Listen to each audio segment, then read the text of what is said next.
I'm with author Jacques Poe discussing his new book, The President's Keepers. We're now joined by former SARS spokesperson Adrian Lackey. Adrian, thank you so much for coming in to talk to us. Jacques, I just want you to sketch the background of this first before we get into Adrian's particular experience within SARS. Let's talk a bit about the SARS intelligence unit, what erroneously became known as the rogue unit, following those Sunday Times reports. The investigations unit. There was altogether, if I remember correctly, there were 5 investigations units that were set up by SARS. Now, every modern tax collector in the world has got an investigative capacity. You have to. And what the old SARS was absolutely magnificent with is to go after organized criminals. I've just mentioned to you Lolly Jackson and Radovan Kretsch and Glenn Agliati and all these people, where the state enforcement, where the law enforcement agencies like the Hawks and crime intelligence and the NPA failed us, SARS at least brought these people to book. Many of them were sequestrated, and it was also a substantial amount of money that that the state got because of their persecution and their prosecution of these organized criminals. There's a case, for example, not long towards the end of the old SARS regime, there was an organized criminal by the name of Mr. Robert Wang. He's a Chinese immigrant. He's a convicted murderer. He spent time in prison. When he came out of prison, he started an import-export company, Kulabusi Zuma. Incidentally, became a chairperson of his company. Mr. Wang accompanied Zuma to a business trip in China. Mr. Wang imported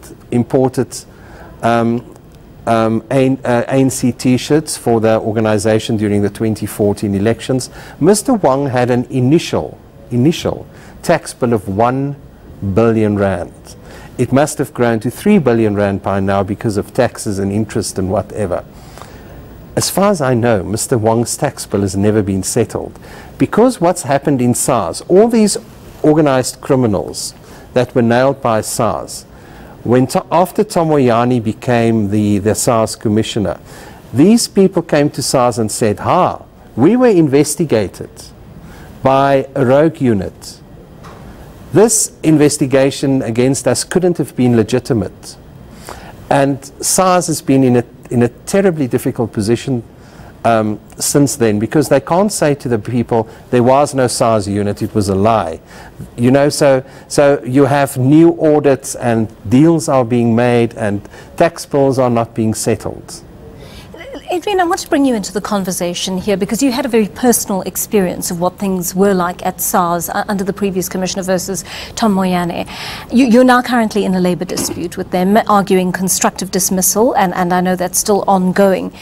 But why do you feel you were victimized?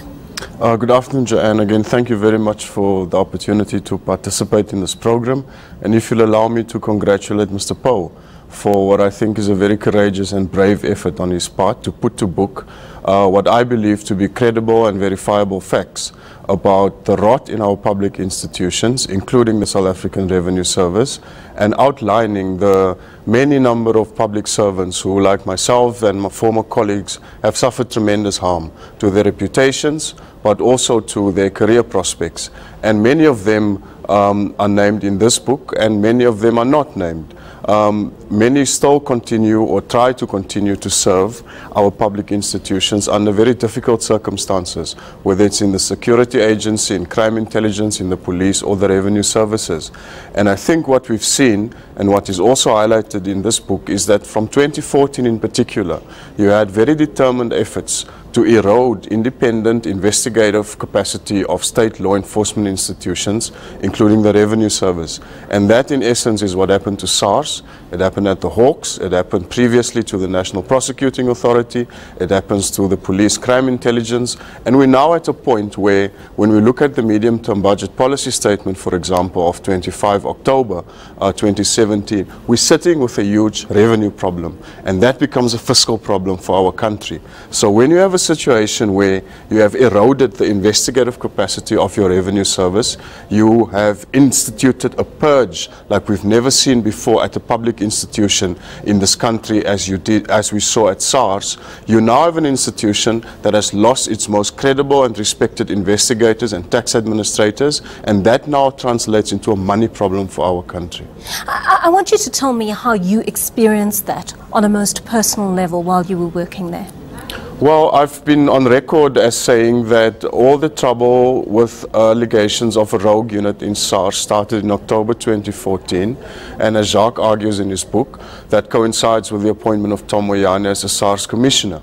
That narrative was advanced, particularly through one publication, the Sunday Times. It was given credence by the SARS leadership under Moyane. There was investigation upon investigation, and that was used as a pretext to suspend the top-level management at SARS, to dissolve the executive committee of the institution by November 2014, and that set in motion a whole series of actions against very credible people I've worked with for more than a decade. And ultimately where we see that storyline advance to by October 2016 is when the National Director of Public Prosecution says, Minister of Finance Pravin Gordhan, I am now issuing summons with criminal charges against you and others. That's where the story sort of ended.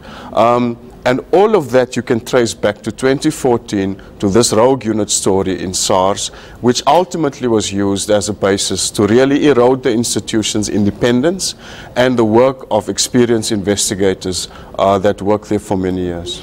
Jacques, can I bring you in here and ask you, on what basis were these reports published? Did the journalists genuinely believe that there was a credible story here? Were they careless or negligent, or was there some kind of other intent?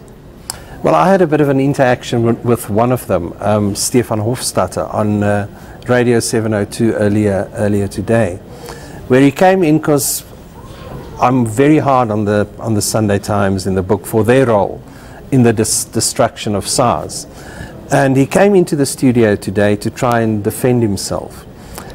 And in the end, he admitted, and he had to admit that they didn't check their facts. Their stories were based on very loose kind of allegations and little pieces of paper. And they simply went ahead, and I think there were 26 major stories published by SARS within a period of a year about the SARS rogue units, the SARS rogue unit. In the end, of course, the Sunday Times admitted that their reportage was wrong. Two of the journalists left. They got a new editor who was trying to bring credibility back to the newspaper. But there is no question that the role of the Sunday Times in the destruction of SARS there's overwhelming evidence. Adrian, you speak about the kind of distance that began to grow between you and the powers that be at around the time Tom Moyane took over. Were you seen to be part of this regime, this Johan Lochrenberg group, that perhaps was getting too close to the truth, if Jacques' argument is to be accepted? I don't know. In the beginning, we had a very firm and sound working relationship, as I've had with previous other commissioners I've worked with. I think the problem arose when SARS was confronted by the Sunday Times with these allegations of a rogue unit. Now, we've always, for years, have discredited this as baseless, malicious rumors by disgruntled SARS employees, by taxpayers who had an axe to grind with the receiver, and by intelligence dossiers that popped up from time to time, which were anonymous, badly written, made all kinds of allegations. And by the time, in October 2014, when these things arise again, we still deny these allegations, but suddenly there's a change in attitude in the SARS leadership, that the institution says they don't want to vociferously deny and defend the institution against these things, and leaks emanate from within SARS to give credibility and to bolster the Sunday Times campaign, as I call it, that says there's a rogue unit in SARS. They bugged President Jacob Zuma's residence. They ran a brothel. They employed the services of prostitutes. They bought illegal equipment, spying equipment. They spied on taxpayers, they spied on politicians, and this story is allowed to run week after week after week for almost 2 calendar years, never challenged by the Revenue Service. Despite all of our efforts and requests in writing within SARS, Commissioner, you need to deal with these allegations. Commissioner, you need to deal with a persistent leak of taxpayer information and confidential SARS information. Nothing is done. What we see now in 2017 is that Mr. Poe and his publisher all of a sudden are being threatened with criminal and civil litigation by the Revenue Service and other organs of the state because of the book they've published. What I'm arguing is that there were persistent leaks of confidential SARS information, confidential taxpayer information, confidential employee information. And I believe one of the victims was on your show yesterday, former Minister Ronnie Kasrils. There was a story in the Sunday Times with his information leaked to them about his personal tax affairs. And the allegation was that he received preferential treatment by Mr. Ivan Pillay, the former SARS Deputy Commissioner, who are supposed to have run this rogue unit, and no action taken by SARS to protect the rights of the taxpayer, to find the leaks of his personal tax information splashed on the pages of the biggest Sunday newspaper. Those were the kinds of things happening in the institution which made me ultimately to decide there's no further role for me to play here, because I'm not going out and lie to the public and make dishonest statements about events I know to be false and misleading to the public. All right. Well, this conversation continues right after the break. Jacques Poe, the author of The President's Keepers, in the studio with us, as well as Adrian Lackay, former SARS spokesperson. Stay with ENCA.